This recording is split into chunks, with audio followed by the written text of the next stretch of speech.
दोस्तों, इस वीडियो में हम आपको साइकोलॉजी ऑफ मनी के बुक को अच्छे से एक्सप्लेन करेंगे। इस बुक समरी को पूरा सुनने के बाद में आपको ये पता चल जाएगा कि पैसे का क्या मनोविज्ञान होता है, किस तरीके से पैसा काम करता है या किस तरीके से पैसे के कारण ही ह्यूमन बिहेवियर चेंज होता है और किस तरीके से ह्यूमन बिहेवियर पैसे को अफेक्ट कर सकता है। आपका कौन सा ऐसा मनोविज्ञान है जो आपके पैसे को या तो बना सकता है या फिर बिगाड़ सकता है। दोस्तों, पैसों का मनोविज्ञान दिल और दिमाग के बीच का इंटेलिजेंस है और रिस्क और किस्मत का खेल है, अमीर बनने का माइंडसेट है। दोस्तों, पहले आपको पैसे को समझना पड़ता है, आपको इन्वेस्टिंग को समझना पड़ता है और आपको सबसे पहले कुछ भी पैसे कमाने के पहले आपको सबसे पहले अपने साइकोलॉजी को समझना चाहिए या फिर पैसों की साइकोलॉजी को समझना चाहिए कि किस तरीके से पैसे का मनोविज्ञान क्या कहता है और आपका मनोविज्ञान क्या कहता है, किस तरीके से आप तालमेल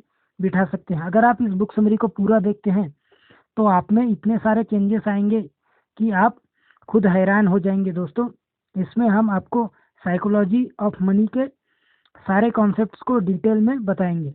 अगर आपको भी अमीर बनना है या पैसे के कमाना चाहते हैं, पैसे को अच्छे से मैनेज करना चाहते हैं तो इस बुक समरी को पूरा देखिए। दोस्तों, चलिए शुरू करते हैं।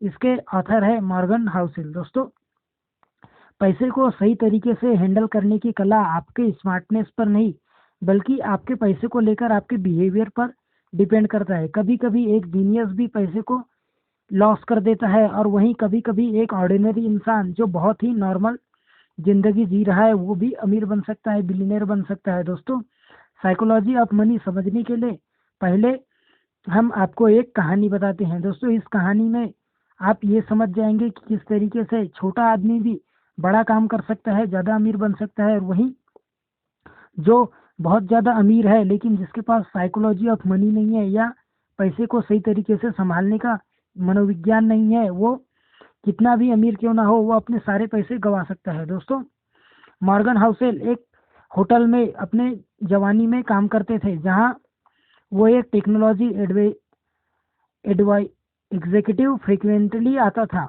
और वो एक जीनियस इंसान था जिसने यंग एज में ही बहुत सी कंपनियां बनाई थी और उन कंपनियों को उसने बेच भी दिया था। दोस्तों, वो आदमी बहुत ही ज़्यादा घमंडी टाइप का था। वो हमेशा अपने जेब में बहुत ज़्यादा पैसे रखता था और इस तरीके से वो चलता था कि वो अपने आप को बहुत ही ऊपर समझता था। दोस्तों, वो अपने रिलेशनशिप और सारे चीज़ों को स्टूपिड मानता था। वो हर समय अपने साथ नोटों की गड्डियाँ लेकर घूमता था, फिर बिना शराब पिए और शराब पीकर अपने अमीर होने का स्वॉप करता था। लोगों को बार बार अपनी वही वही कहानी बताता था कि किस तरीके से उसने पैसे हासिल किए। दोस्तों, एक बार तो उसने हद ही कर दी जब उसने अपने दोस्तों को बहुत से पैसों की गड्डियां देकर कहा कि उसे गोल्ड कॉइन में कन्वर्ट करवाने के लिए करवा करके लाए और फिर उन्होंने उस कॉइन का कुछ यूज नहीं किया बल्कि उन्होंने उन कॉइन को समंदर के पास ले गए और समंदर के पास उन्होंने एक गेम खेला कि जो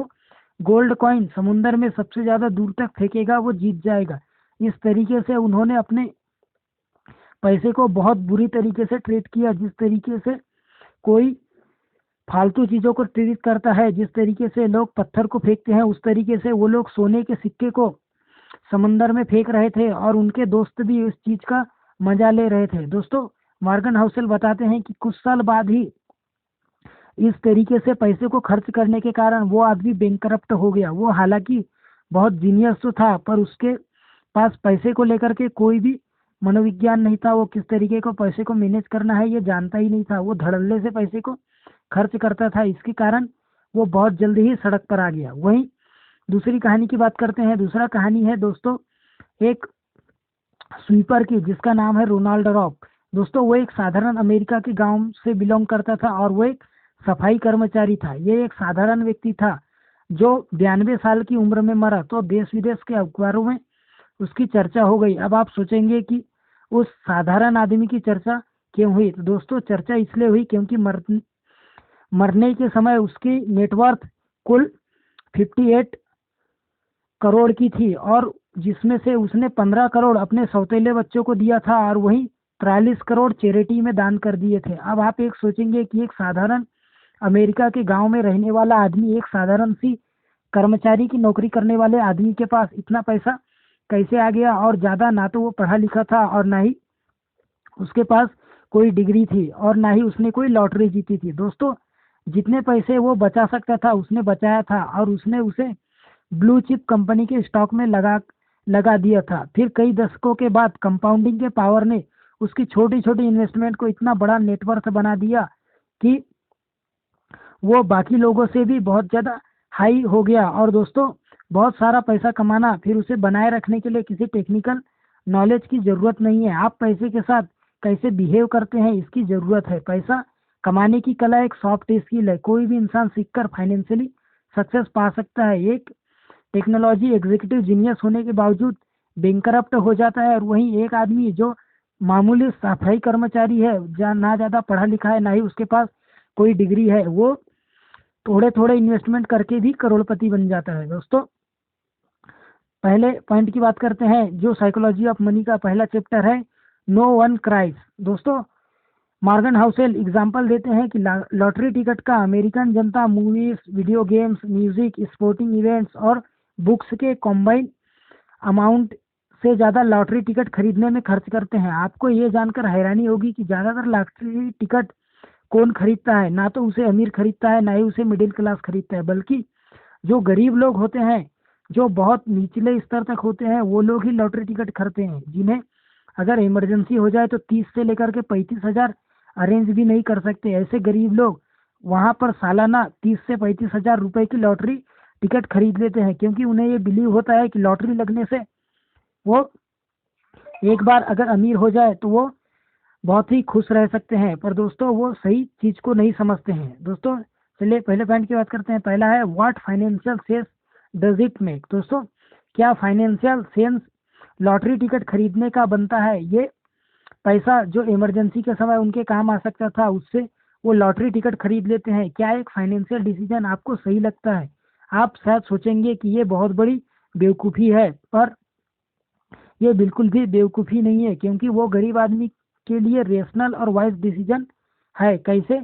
उसके उसके लिए मॉर्गन हाउसेल गरीब आदमी की सोच के बारे में बताते हैं। गरीब आदमी जो लॉटरी खरीदता है वो कहता है, हम लोग जो महीने में कमाते हैं उससे ज़्यादा खर्च हो जाता है, सेविंग्स की तो कोई पॉसिबिलिटी ही नहीं होती, इसलिए बहुत ज़्यादा सैलरी, वेकेशंस, बड़ी बड़ी गाड़ी, बड़े घर, ये सब हमसे बहुत दूर है। उतना ही हम अपने बच्चों को बड़े कॉलेज में एडमिशन करवा सकते हैं। ये सब हमारे लिए सपना है। इन सपनों को जो मिडिल क्लास और अमीर जी रहे होते हैं, ऐसे सपने को साकार करने के लिए ही गरीब लोग लॉटरी टिकट खरीद लेते हैं, और लॉटरी लगने की कोशिश में ही वो अपने बहुत सारे पैसे डुबा देते हैं। दोस्तों, सपने को सच करने के लिए वो एक तरीके से क्रेजी डिसीजन ले लेते हैं, पर ये क्रेजी डिसीजन उनके हिसाब से सही होता है। दोस्तों, गरीब हो, मिडिल क्लास हो या रिच, ज़्यादातर मनी रिलेटेड डिसीजन या financial decision decision excel sheet पर वर्किंग करके नहीं, बल्कि इंसान ने अपने इंडिविजुअल सर्कमटेंसेस और इमोशंस के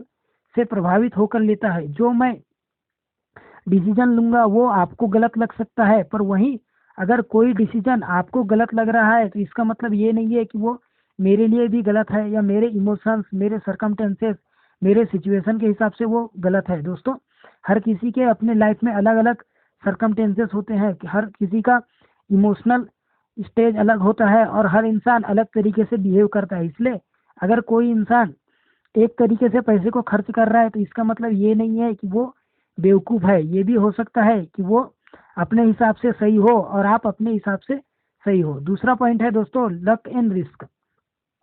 बिल गेट्स की कहानी तो आपने सुनी होगी। अगर आप बिल गेट्स को उनकी कंपनी माइक्रोसॉफ्ट की शुरुआती कहानी जानना चाहते हैं तो दोस्तों, बिल गेट्स साल 1968 में जब स्कूल में पढ़ते थे तो उसी समय पूरी दुनिया में 30 करोड़ सिमिलर स्टूडेंट थे। उनके उसी साल में 30 करोड़ ऐसे स्टूडेंट थे जो उसी हाई स्कूल में पढ़ते थे। लेकिन पूरी दुनिया में द लेकसाइड स्कूल कुछ ऐसे स्कूलों में था जिसके जिसके पास कंप्यूटर था। दोस्तों, स्कूल के पास इतना पैसा और विजन था कि उन्होंने अपने स्कूल के लिए कंप्यूटर खरीदा था। बिल गेट्स और उनके दोस्त पॉल एलन लाखों करोड़ों बच्चों में से एक थे।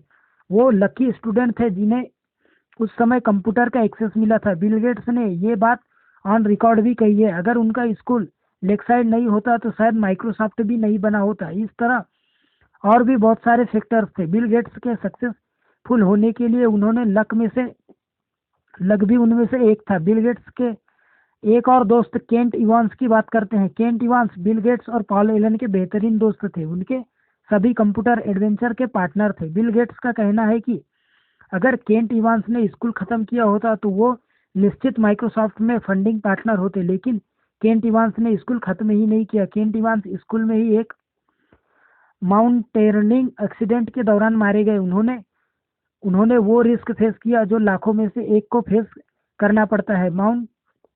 माउंटेनियरिंग में लाखों लोग मारे जाते हैं, लेकिन मरता लाखों में से एक ही है। आर्थर मॉर्गन हाउसेल लक और रिस्क कॉन्सेप्ट को इस तरीके से समझाते हैं कि बिल गेट्स और केंट इवांस बिल्कुल एक जैसे कैपेबिलिटीज रखते थे। जहां बिल गेट्स लाखों लोगों में से एक बन गए, उन्होंने हद से ज्यादा सफलता प्राप्त की, जिसे लक भी कह सकते हैं गरीबों के नजरिए से। और वहीं केंट इवांस लाखों लोगों में से एक इंसान बने जिन्हें बेडलक मिला या उन्हें रिस्क फेस करना पड़ा। जहां शुरुआत एक साथ हुई थी, वहीं लक और रिस्क के कारण डायरेक्शन और फाइनेंशियल आउटकम बिल्कुल अपोजिट हो गए। यहाँ कहानी का मतलब ये नहीं है कि बिल गेट्स की अपार सफलता के पीछे सिर्फ उनकी किस्मत थी। किस्मत के अलावा और भी बहुत सारे फैक्टर्स थे, लेकिन ये कहना बिल्कुल सही होगा कि आपके एफर्ट्स के अलावा भी बहुत सारे फैक्टर्स आपके सक्सेस को डिटरमाइन करने के लिए हेल्प करते हैं। दोस्तों, अगर आप फाइनेंशियली बहुत सफल हो जाओ तो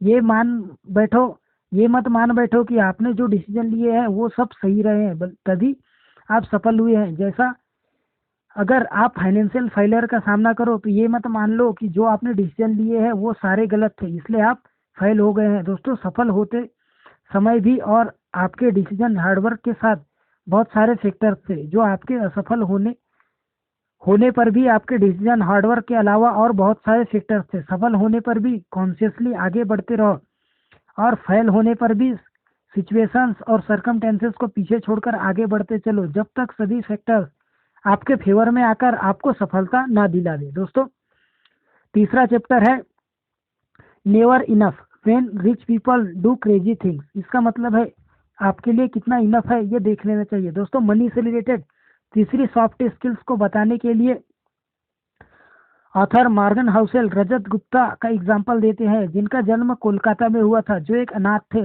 ऐसे सर्कमटेंसेस में रहने के बावजूद 40 साल की उम्र में रजत गुप्ता दुनिया के सबसे प्रेस्टिजियस कंसल्टिंग फर्म मैककिन्सी के सीईओ बने। इनके अलावा भी बहुत सारे इन्फ्लुएंसर रोल में भी वो रहे। साल 2008 में उनकी नेटवर्थ करीब $100 मिलियन थी। इतना पैसा उन्होंने इकट्ठा कर लिया था कि अगर उनके पैसों को बैंक में रखकर उनकी इंटरेस्ट इनकम भी आए तो 50,000 रुपए प्रति घंटे बिना कुछ किए कमाए जा सकते हैं, वो भी 24 घंटे हर रोज। लेकिन ये भी उनके लिए काफी नहीं था। वो करोड़पति से बहुत ही डिस्परेसली अरबपति बनना चाहते थे। इस समय वो गोल्डमैन सैक्स को, जो दुनिया की सबसे बड़ी इन्वेस्टमेंट बैंकिंग कंपनी है, उनके बोर्ड ऑफ डायरेक्टर में शामिल हुए। अपने अरबपति बनने के डिस्प्रेशन में इतनी वेल्थ होने के बावजूद भी उन्होंने सेटिस्फेक्शन न होने के कारण ऐसा काम किया जिसने इतने सालों में रेपुटेशन को मिट्टी में मिला दिया। उन्हें इनसाइडर ट्रेडिंग के गुनाह के लिए दोषी पाया गया और दोषी करार होने के बाद उन्हें जेल जाना पड़ा। इनसाइडर ट्रेडिंग, जिसका मतलब ये था कि ऐसी इंफॉर्मेशन जो उन्हें बोर्ड मीटिंग से मिलती थी, जो कॉन्फिडेंशियल होती थी, बहुत ही गुप्त होती थी, उसे उन्होंने अपने फाइनेंशियल गेन के लिए बेचा। ऑथर रजत गुप्ता के एग्जाम्पल के साथ बताते हैं कि ऐसे बहुत सारे लोगों के साथ ये प्रॉब्लम होती है। एक फाइनेंशियल गोल अचीव करने के बाद वो दूसरा फाइनेंशियल गोल अचीव करना चाहते हैं, लखपति से करोड़पति और फिर अरबपति, और उसके बाद ट्रिलियनियर बनना चाहते हैं। कुछ भी उनके लिए इनफ ही नहीं होता। उन्हें पता ही नहीं होता कहाँ पर रुकना है या कितना पैसा उनके लिए पर्याप्त है। दोस्तों, ये इनफ शब्द बहुत मायने रखता है। ये बताता है कि इंसान को फाइनेंशियली एक गोल पोस्ट बनाना चाहिए, ऐसा गोल पोस्ट जिससे आपके सारे नीड्स और सारे वांट्स पूरे हो सके। इसके बाद जो भी आप कमाना चाहते हैं वो एक तरह से लालच ही है, जो आपका पीस ऑफ माइंड खराब कर सकता है, जो सबसे जरूरी फाइनेंशियल स्किल है। आप इनफ की डेफिनेशन जरूर बनाए, इसके बाद रुक जाए। जैसे ही आप उतना अचीव कर सकते हैं जितना आप अचीव करना चाहते थे, उसके बाद रुक जाए, उसके बाद बिल्कुल भी लालच ना करें। दोस्तों सोशल कंपैरिजन ये स्किल अटेंशन अटेंड करने में सबसे ज़्यादा प्रॉब्लम क्रिएट करता है। इसके बाद BMW है, मेरे पास भी होनी चाहिए, ऐसी सोच को छोड़ना बहुत ही ज़रूरी है। इस इम्पोर्टेंट स्किल को सीखने के लिए तो अपने लिए क्लियर इनफ की डेफिनेशन बनाना ही पर्याप्त है। दोस्तों उस फाइनेंशियल स्टेट को अचीव करने के लिए डायरेक्शन में काम करना फिर जो आपके लिए बहुत ज़्यादा ज़रूरी है, और वो अचीव होने के बाद में बिल्कुल भी आगे नहीं बढ़ना है, आपको वहीं पर रुक जाना है या ज़्यादा लालच नहीं करना है। यही एक इम्पॉर्टेंट फाइनेंशियल स्किल है। दोस्तों पांचवा पॉइंट है कंपाउंडिंग। कंपाउंडिंग दोस्तों वॉरेन बफेट ने इतना मेसिव वेल्थ कैसे बनाया, उनके ऊपर लगभग 2000 किताबें लिखी जा चुकी है। अगर उन सब किताबों की समरी को देखा जाए और एक लाइन में उसे समअप किया जाए तो एक लाइन यही होगी कि this guy has been investing consistently for 3 quarters of century. दोस्तों वॉरेन बफेट स्टॉक में तब से इन्वेस्ट कर रहे थे जब वो बच्चे थे। आपको ये जानकर हैरानी होगी कि 86.5 बिलियन डॉलर की नेटवर्थ उनकी है, जिसमें से उन्होंने 81.5 बिलियन डॉलर की नेटवर्थ अपने रिटायरमेंट एज, इसका मतलब है 60 साल के बाद में इकट्ठी की है। नो डाउट वॉरेन बफेट एक फिनोमिनल इन्वेस्टर है, लेकिन सबसे जरूरी बात यह है कि वो 75 साल से कंसिस्टेंटली इन्वेस्ट कर रहे थे। जितना इम्पोर्टेंस उनकी स्किल्स को देना चाहिए उतना ही उससे ज़्यादा इम्पोर्टेंस उनके टाइम को देना चाहिए। ऑथर मॉर्गन हाउसेल एक एग्जांपल देते हैं कि जिसमें वो कंपेयर करते हैं वॉरेन बफेट को एक साधारण इंसान से। दोस्तों वॉरेन बफेट ने 10 साल की उम्र में इन्वेस्ट करना शुरू कर दिया था। जब वो 30 साल के थे तब उनकी नेटवर्थ 9.3 मिलियन डॉलर थी। वहीं एक साधारण इंसान जो नॉर्मली 20 साल तक पढ़ाई करता है, उसके बाद 30 साल तक वर्ल्ड एक्सप्लोर करता है, अपना पैशन एक्सप्लोर करता है, उसकी नेटवर्थ 30 साल की उम्र में मात्र $25,000 होगी, क्योंकि उसने अपनी सेविंग्स और इन्वेस्टमेंट शुरू ही नहीं की थी। अब अगर वो इस पॉइंट पर इन्वेस्ट करना शुरू भी करता है तो वो 60 साल की उम्र तक सिर्फ 22% रिटर्न कमाता है, और वो साधारण इंसान है तो 60 साल की उम्र में रिटायरमेंट ले लेता है, फिर इन्वेस्टिंग बंद कर देता है। तो प्रेजेंट टाइम में उसकी नेटवर्थ 11.9 मिलियन डॉलर ही होगी, और वहीं वॉरेन बफेट के नेटवर्थ 86.5 मिलियन डॉलर है। उसकी नेटवर्थ वॉरेन बफेट की नेटवर्थ से 99% कम है। समरी में ये कहा जा सकता है कि वॉरेन बफेट की कामयाबी का सबसे बड़ा कारण उनकी छोटी उम्र में इन्वेस्टमेंट करना है। उनका टाइम फैक्टर है जो कंपाउंडिंग होकर के उनके पैसे को मल्टीप्लाई करता रहा, और वो थोड़े पैसे से ही बहुत ज़्यादा पैसे बना लिए। दोस्तों फिर उसे 90 साल की उम्र तक कंटिन्यू रखना। दोस्तों उन्होंने 75 साल तक कंसिस्टेंटली इन्वेस्ट की, फिर उसे होल्ड करके रखा और उसे रीइन्वेस्ट किया। उस समय ने कंपाउंडिंग के एक्सपोनेंशियल रिजल्ट उन्हें दे दिए, और understanding the value of compounding is one of the most financial skill. अगर आप ये समझ सकते हैं कि किस तरीके से कंपाउंडिंग इफेक्ट काम करता है तो आप बहुत अच्छे फाइनेंशियल स्किल को अचीव कर सकते हैं, या आपने बहुत अच्छा फाइनेंशियल स्किल सीख लिया है। दोस्तों छठवां पॉइंट है getting wealthy versus staying wealthy. इसका मतलब है अमीर होना या फिर अमीर बने रहना। दोस्तों बहुत से कोर्ट में ये कहा गया है कि अमीर होना एक अलग बात है और वहीं अमीर बने रहना एक अलग बात है। दोस्तों मॉर्गन हाउसेल कहते हैं कि अमीर बनना एक बार के लिए बहुत ही आसान काम है, वो बहुत से लोग कर सकते हैं, और सबसे मुश्किल काम है अमीर बने रहना। इतना आसान नहीं है ये काम, क्योंकि ज़्यादातर बिजनेस स्टार्ट होने के कुछ साल बाद ही फेल हो जाते हैं। बहुत सारे सेलिब्रिटीज ऐसे होते हैं जो एक टाइम पर बहुत ज़्यादा हाई करियर पर होते हैं, और वहीं फिर उनके बाद उनका रिसेशन आता है या बहुत तरीके से उन पर बोझ आता है, जिससे वो पूरी तरीके से बैंकरप्ट हो जाते हैं और बाद में उन्हें फाइनेंशियल लॉस का सामना करना पड़ता है। दोस्तों ये फाइनेंशियल स्किल भी वॉरेन बफेट के एग्जाम्पल से समझी जा सकती है। वॉरेन बफेट के साथ साथ उनके जैसे और भी बहुत सारे इन्वेस्टर रहे होंगे, फिर भी वॉरेन बफेट जैसी नेटवर्थ और किसी की क्यों नहीं हुई, क्योंकि उन्होंने एक लंबे समय तक सर्वाइव किया, अपनी वेल्थ को धीरे धीरे करके बढ़ाया, इससे कम नहीं होने दिया। उन्होंने कभी भी अपने पैसे को लॉस नहीं होने दिया। उन्होंने अपने 75 साल के इन्वेस्टिंग पीरियड में करीब 14 रिसेशन देखे हैं, लेकिन वो कभी भी पैनिक नहीं हुए, अपने आप को बर्नआउट नहीं होने दिया, चाहे उसके लिए उन्हें कितनी ही ल्यूक्रेटिव डील छोड़नी पड़ी हो। दोस्तों, रजत गुप्ता की तरह अपने रेपुटेशन कभी स्टैक पर नहीं लगाई। उनकी जो सबसे बड़ी बिजनेस स्ट्रेटेजी रही वही उनका अपना और अपनी वेल्थ को सर्वाइव करने का था। दोस्तों, बस यही सर्वाइवल ने उन्हें वो समय दिया जो दूसरे लोगों को नहीं मिला। इसी समय ने अपना जादू दिखाया, फिर कंपाउंडिंग फार्मूला के जरिए उनका नेटवर्थ इतने स्केल पर बहुत ज़्यादा बढ़ गया। दोस्तों, इस तरीके से वो बहुत ज़्यादा अमीर बन गए। दोस्तों, इस तरीके से अगर आप भी अपने पैसे के मनोविज्ञान को अच्छे से समझ जाते हैं, आप ये समझ जाते हैं किस तरीके से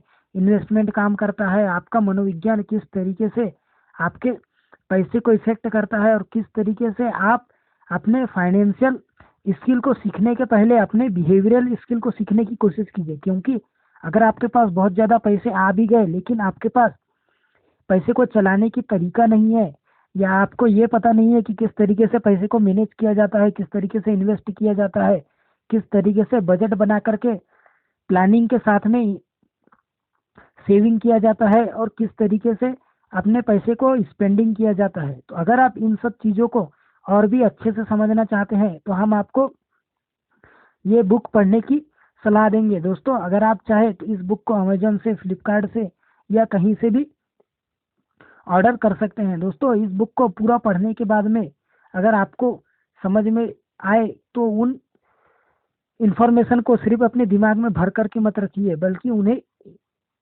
उन्हें यूज़ भी कीजिए। और अगर आप कोई बुक नहीं खरीदना चाहते तो आपसे गुजारिश है कि आप इस बुक समरी को जब भी आपको कुछ डाउटफुल लगे तो आप इसे बार बार सुनिए। दोस्तों, इस बुक समरी को आप जितनी ज़्यादा बार सुनेंगे वही ये सारे कॉन्सेप्ट्स आपके दिमाग में, सबकॉन्शियस माइंड में पूरी तरीके से बैठ जाएंगे। और जब आपके माइंड में ये सारे फार्मूला, सारे कॉन्सेप्ट, सारे टॉपिक्स जो हमने इस वीडियो में अच्छे से एक्सप्लेन किया है वो आपके सबकॉन्शियस माइंड में बैठ जाएंगे, तो वो आपके बिहेवियर में ऑटोमेटिकली निकलने लग जाएगा। आप चाहे या ना चाहे, अगर आपके अंदर ये इन्फॉर्मेशन चली जाएगी तो फिर आप उसी तरीके से एक्ट करने लग जाएंगे। इसलिए अगर आप भी अमीर बनना चाहते हैं या आप पैसे के मनोविज्ञान को अच्छे से समझना चाहते हैं तो आपका जब भी मन करे इस बुक समरी को बार बार सुने। और अगर आप एक बार में ना समझे तो इसे जितनी ज़्यादा बार हो सके उतनी ज़्यादा बार सुने।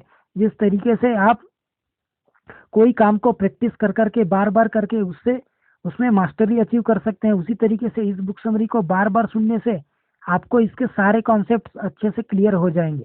दोस्तों, अगर आपको ये बहुत अच्छा लगा तो आप हमारे प्लेलिस्ट को ज़रूर एक्सेस करें। हमारे बहुत सारे प्लेलिस्ट है जो आपको और भी ज़्यादा फाइनेंशियल नॉलेज देंगे। धन्यवाद।